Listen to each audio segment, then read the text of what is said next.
আল্লাহ কি যে অবস্থা! এই আপনার নেটে ঢুকলে এই মোবাইল অন করবেন লাফাল উঠতে সাপ, এমন অবস্থা হয়ে গেছে বাড়ির পোলাপান পর্যন্ত রাখতে আর ঘুমাইতে চায় না, ভয় পায়। এই যে মাঝে মধ্যে কারেন্ট যায়, বাড়িতে আগে পোলাপান ঘুমাইতো ওই জানলা খুলে দিয়া, এখন কারেন্ট যাওয়ার পরেও আর জানলা খুলতে সাহস পায় না, পোলাপান কান্দে রাসেল ভাইপার আসবো, কি রাসেল ভাইপার আসবো। হায় হায়, এই রাসেল ভাইপারকে আজকে বর্তমান এই সারা দেশের মানুষ যেভাবে ভয় করতেছে, যদি এভাবে এক আনা ভয় যদি আমার আল্লাহকে করত, আল্লাহর গজবের ভয় করত, আল্লাহর জাহান্নামের শাস্তির কথা ভয় করত, কবর আযাবের কথা একটু ভয় করত, ওই ব্যক্তিরা আল্লাহর ওলি হয়ে যাইত। রাসেল ভাইপার কি কত ভয়ঙ্কর!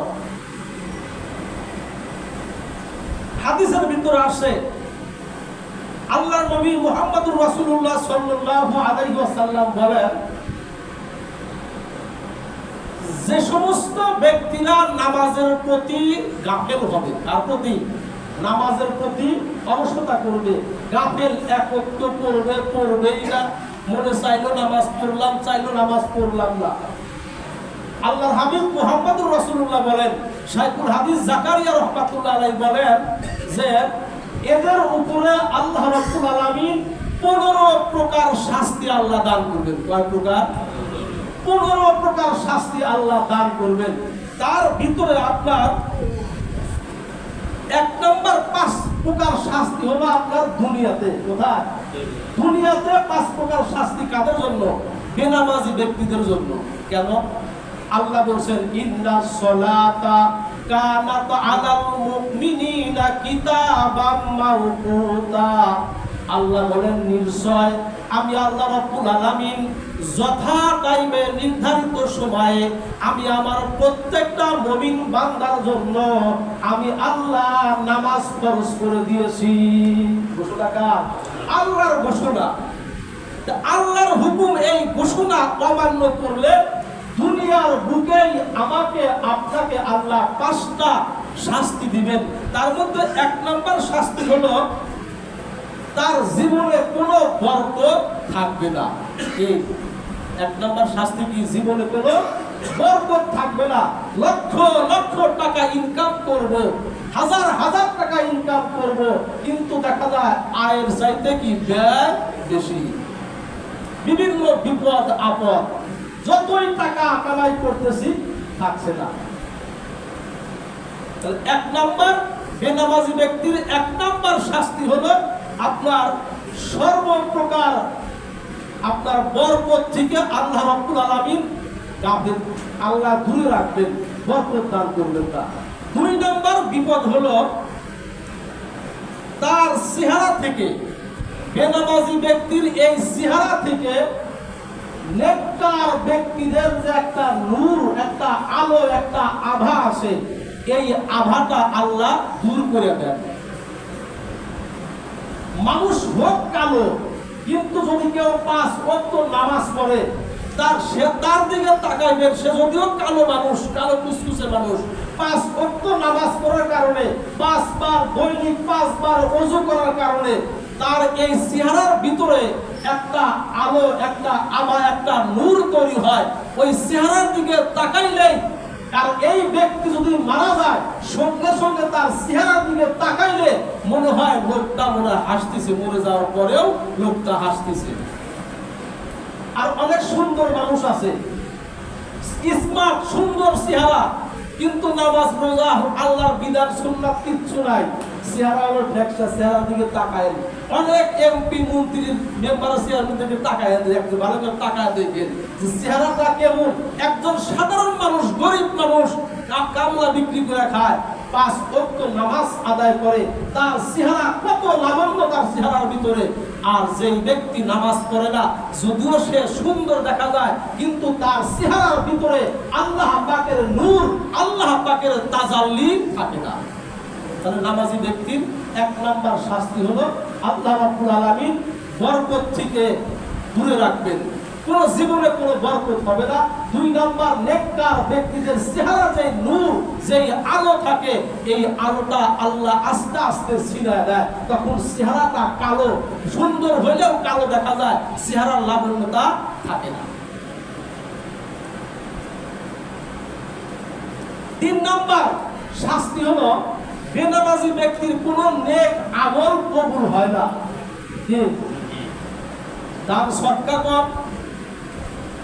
এই হাদিসটা খুব সিরিয়াস, যে তার কোন নেক আমল আল্লাহর দরবারে কবুল হয় না। বুঝলেন, একটা হলো কবুল হওয়া, একটা হলো আদায় হওয়া। আপনার দান মসজিদে দান করতেছেন, নামাজ পড়েন না একত্র, এটা দান করতেছেন, এটা হলো সব পাইতেছেন, কিন্তু কবুল আর এমন একটা বস্তু, যেই বস্তুর মাধ্যমে সরাসরি আল্লাহর জান্নাত পাওয়া যায়। জোরে বলেন সুবহানাল্লাহ। 4 নম্বরে, তার কোন দোয়া আল্লাহর দরবারে কবুল হয় না। এই বেনামাজি ব্যক্তির দোয়া আল্লাহর দরবারে কবুল হয় না। শুধু আমরা বলি হুজুর দোয়া করি, দোয়া কবুল হয় না কেন? কারণ আমি তো আল্লাহর হুকুম ঠিক মতো মানছি না। আমি খাবারটা যে খাইতেছি, নির্ভেজাল মুক্ত খাবার তো খাই না, ভেজাল যুক্ত খাবার খাইতেছি, যেটা আমার জন্য বৈধ না। আমি একজন বড়লোক মানুষ, আমি যদি ওই গরিব মানুষের ওই যে কি করে, ওই যে বিভিন্ন কাঠের টাকা যদি আমি খাই, আমার 2-3টা সাওয়ার কাজ চাকরি করে, কোনো অভাব নাই, ওই টাকা আমি খাইলাম, নামাজ পড়ে কপাল যতই ফাটাই, কোনো লাভ হবে না, কোনো দোয়াই কবুল হবে না আল্লাহর দরবারে। 5 নাম্বার, কোন নেককার বান্দাদের দুয়ার ভিতরে তার কোনো হক থাকবে না। ওলামায়ে কেরাম বা নেককার ব্যক্তি, নামাজি ব্যক্তি, তার দোয়া যদি করে, সে দুয়ার ভিতরে সে অংশীদার সহজে হতে পারবে না। এখন প্রশ্ন করতে পারেন, হুজুর তাহলে কি আমরা দোয়া করব না? বা কোন নামাজি ব্যক্তির কাছে বা আল্লাহওয়ালা ব্যক্তির কাছে, ইমাম সাহেবের কাছে, কোন আলেমের কাছে দোয়া চাইবো না? হাদিসে কিন্তু এটাও আছে। মুসা আলাইহিস সালাতু ওয়াস সালামকে আল্লাহ রাব্বুল আলামিন বললেন, ও মুসা, তুমি তোমার পবিত্র জবান দিয়ে আমি আল্লাহর কাছে দোয়া করো। কি জবান দিয়ে? কথা বলেন। পবিত্র জবান দিয়ে, যে জবানে কোনো নাপাক হয় নাই, যে জবান দিয়ে অশ্লীল বাক্যকে উচ্চারণ করে নাই, এমন জবান দিয়ে তুমি আমি আল্লাহকে ডাকো। মুসা আলাইহিস সালাতু ওয়াস সালাম বললেন, ও আমার মালিক, অনেক সময় তো আমার মাধ্যমে তো অনেক সময় মানুষকে কড়া ভাষায় কথা বলি, এমন জবান আমি কই পাবো? তাহলে তো দোয়া করব কাকে দিয়ে?